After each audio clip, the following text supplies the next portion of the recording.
Kehidupan ini satu perkara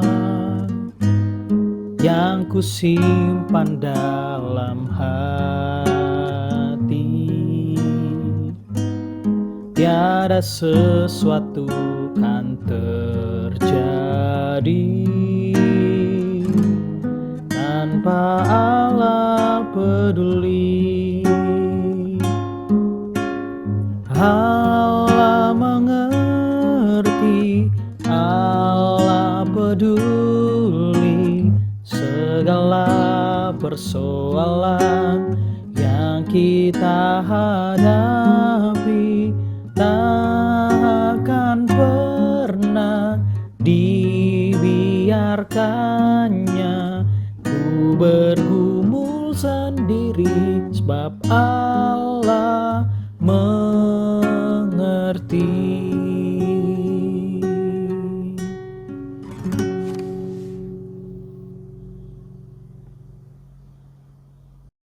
Shalom jemaat yang dikasihi di dalam Tuhan. Mari sebelum kita akan bersama-sama merenungkan firman Tuhan, kita satu di dalam doa. Bapa kami yang ada di dalam surga, kami mengucap syukur kepadamu. Karena Tuhan begitu baik memberikan kehidupan, kesempatan untuk kami boleh bernapas dan hidup hari ini. Terima kasih untuk kekuatan, kesehatan, damai sejahtera yang Engkau berikan di dalam hati setiap kami. Dan sebelum kami akan melandasi kegiatan dan aktivitas kami hari ini, kami rindukan biarlah firman Tuhan juga boleh mengisi hati dan hidup kami. Dan kami mohon agar Allah Roh Kudus boleh menuntun kami untuk dapat memahami firman Tuhan yang akan kami baca dan dengarkan ini. Terpujilah namamu Tuhan. Demi Yesus Kristus Allah kami bersyukur dan berdoa. Amin. Saudara sekalian, renungan hari ini terambil di dalam Markus 14 ayat yang ketiga hingga ayat yang ke-9. Saya akan bacakan firman Tuhan ini bagi saudara sekalian. Di bawah satu perikop judul Yesus diurapi. Ketika Yesus berada di Betania, di rumah Simon si Kusta, dan sedang duduk makan, datanglah seorang perempuan membawa suatu buli-buli pualam berisi minyak narwastu murni yang mahal harganya. Setelah dipecahkannya leher buli-buli itu, dicurahkannya minyak itu ke atas kepala Yesus. Ada orang yang menjadi gusar dan berkata seorang kepada yang lain, "Untuk apa pemborosan minyak narwastu ini? Sebab minyak ini dapat dijual 300 dinar lebih, dan uangnya dapat diberikan kepada orang-orang miskin." Lalu mereka memarahi perempuan itu. Tetapi Yesus berkata, "Biarkanlah dia. Mengapa kamu menyusahkan dia? Ia telah melakukan suatu perbuatan yang baik padaku. Karena orang-orang miskin selalu ada padamu, dan kamu dapat menolong mereka bila manakah kamu menghendakinya. Tetapi aku tidak akan selalu bersama-sama kamu. Ia telah melakukan yang dapat dilakukannya. Tubuhku telah diminyakinya sebagai persiapan untuk penguburanku. Aku berkata kepadamu, sesungguhnya di mana saja Injil diberitakan di seluruh dunia, apa yang dilakukannya ini akan disebut juga untuk mengingat dia." Sedemikian jauh pembacaan firman Tuhan bagi kita sekalian. Saudara sekalian, berkali-kali kita menemukan bahwa Yesus menegaskan kepada para murid, barang siapa ingin mengikut Yesus, dia harus menyangkal diri dan memikul salib.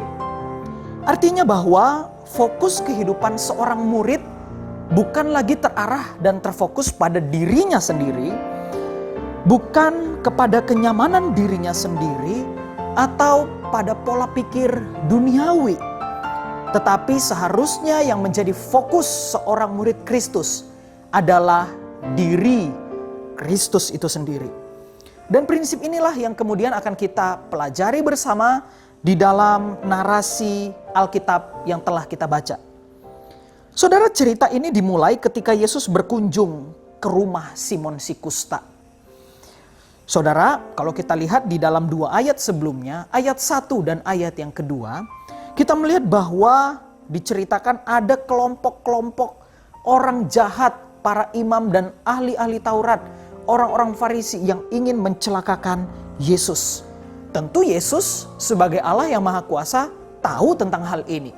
Tetapi meskipun begitu, meskipun Yesus tahu dirinya sedang dibuntuti dan terancam, tapi kita melihat bahwa Tuhan kita itu masih memiliki waktu untuk mengunjungi orang-orang yang terabaikan atau tanda kutip yang terbelakang tadi.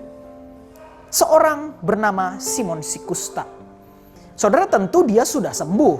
Dia tidak lagi sakit kusta. Tetapi saudara, sangat mungkin sekali orang di zaman itu tetap masih mengklasifikasikan atau mengkelompokkan dia sebagai seorang yang terpinggirkan. Seorang yang terkutuk. Demikianlah istilah yang dipakai untuk orang yang kena sakit kusta.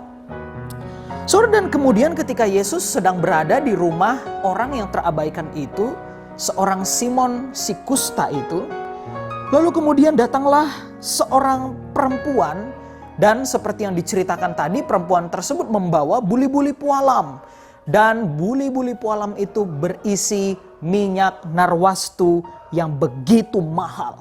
Bukan hanya mahal saudara, tetapi di dalam beberapa tafsiran yang lain mengatakan bahwa minyak narwastu ini sangat sulit didapatkannya. Intinya saudara, bahwa minyak narwastu ini adalah bukan barang biasa, tetapi barang yang begitu luar biasa mahal, luar biasa sulit ditemukannya. Dan diceritakan di dalam narasi ini bahwa minyak narwastu itu dicurahkan kepada Yesus. Semua minyak itu dicurahkan kepada Yesus. Saudara, tentu peristiwa pencurahan minyak narwastu itu ternyata membuat beberapa orang atau mungkin satu orang merasa gerah. Orang tersebut tidak suka dengan tindakan sang wanita itu dan akhirnya berusaha mengkompori orang-orang yang ada di sekitarnya. Lantas banyak orang akhirnya memarahi wanita tersebut karena ternyata tindakan tersebut dianggap sebagai suatu pemborosan. Ayat yang kelima juga diceritakan saudara, bagaimana tidak Alkitab menyebutkan informasi bahwa harga dari minyak narwastu itu adalah 300 dinar.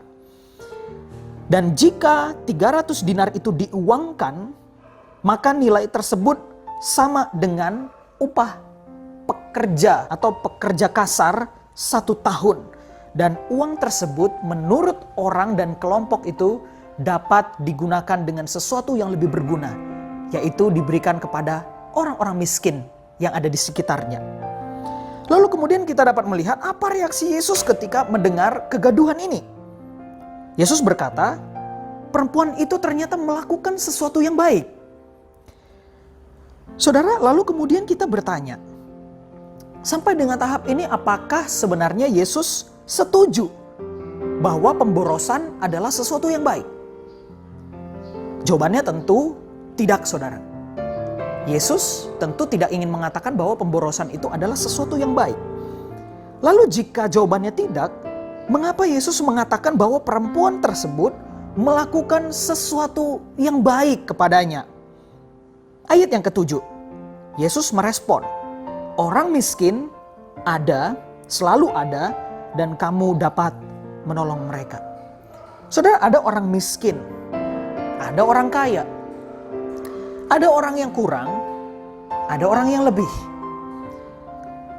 Orang yang lebih membantu orang yang kekurangan. Dan saya yakin 1000% kita setuju dengan prinsip ini. Dan konsep ini atau prinsip ini adalah prinsip yang umum yang dunia juga ajarkan. Lalu kemudian saudara, apakah Yesus sedang ingin mengatakan bahwa para murid di dalam bagian ini adalah orang-orang yang kaya, orang-orang yang mapan, orang-orang yang dari segi status sosial ekonomi mereka adalah yang berlebih dan tinggi? Mungkin beberapa dari murid status ekonominya cukup dan ada yang di atas saudara. Misalkan Petrus. Di dalam beberapa kasus yang lain kita melihat hal yang demikian. Tetapi tidak semua daripada murid Yesus yang mengikutnya adalah seorang yang punya status yang tinggi saudara. Kalaupun ada yang kaya, kalaupun ada yang berlebih, tetapi kita melihat bahwa mereka pun telah meninggalkan pekerjaan dan harta mereka. Karena itu adalah syarat untuk mengikut Yesus Kristus. Contohnya saja di dalam Kisah Para Rasul 3 ayat yang ke-6. Saat itu Petrus sedang ingin masuk ke bait Allah. Dan di depan gerbang itu ada seorang yang lumpuh. Dan Petrus mengatakan bahwa emas dan perak tidak ia punyai. Artinya saudara apa? Di dalam pelayanan justru para murid Yesus ini bukanlah orang yang mampu. Bukanlah orang yang punya kelebihan dan kaya dari segi ekonominya. Tidak saudara. Mereka justru adalah orang yang tidak memiliki apa-apa di dalam konteks pelayanan mereka saudara. Lalu jika murid-murid bukanlah orang yang punya status ekonomi yang tinggi, jika para murid bukanlah orang yang memiliki harta yang berlebih, lalu mengapa Yesus mengatakan hal tersebut kepada para murid? Saudara, disinilah kita dapat melihat sebuah prinsip yang Yesus ingin ajarkan kepada para muridnya, juga kepada kita, para muridnya di zaman kini. Bahwa memberi tak harus selalu lebih. Tapi jika kita punya hati yang kaya, maka kita dapat memberi dari kekurangan kita. Di ayat yang ke-8 coba kita perhatikan. Yesus kemudian melanjutkan berkata, ia telah melakukan apa yang dapat dilakukannya. Saudara, apa yang dilakukan oleh perempuan tadi itu? Banyak orang yang hanya menganggap sepele perbuatan yang dilakukan oleh wanita tadi. Dan memang terlihat sepele, meminyaki Yesus Kristus. Saudara sekalian, tetapi kalau kita melihat di dalam konteks yang lebih luas, meminyaki di dalam bagian ini menunjukkan bahwa di dalam konsepnya dia, Yesus itu adalah raja di dalam kehidupannya. Dan Yesus mengatakan ini, peristiwa meminyaki ini adalah persiapan untuk penguburan Yesus. Lebih lanjut saudara, kita melihat bahwa wanita ini bukan hanya melakukan yang bisa ia lakukan, tetapi lebih dari itu dia tidak kecewa ketika melakukan hal tersebut. Saudara sekalian, di ayat 8 dan ke-9. Sebuah pertanyaan yang untuk kita renungkan. Apa yang membuat wanita ini sama sekali tidak kecewa, tidak rugi ketika menuang narwastu yang mahal itu kepada Yesus? Mengapa dia tidak merasa rugi untuk menuangkan minyak mahal itu kepada Yesus? Saudara sekalian, kalau kita lihat bahwa wanita itu punya satu prinsip dan konsep pemikirannya yang begitu dalam. Bahwa menurutnya perjumpaan dengan Yesus dan melayani Yesus adalah hal yang tidak ternilai harganya. Dan berjumpa dengan Yesus, melayani Yesus tidak ada sebanding nilainya dibandingkan dengan narwastu itu sendiri.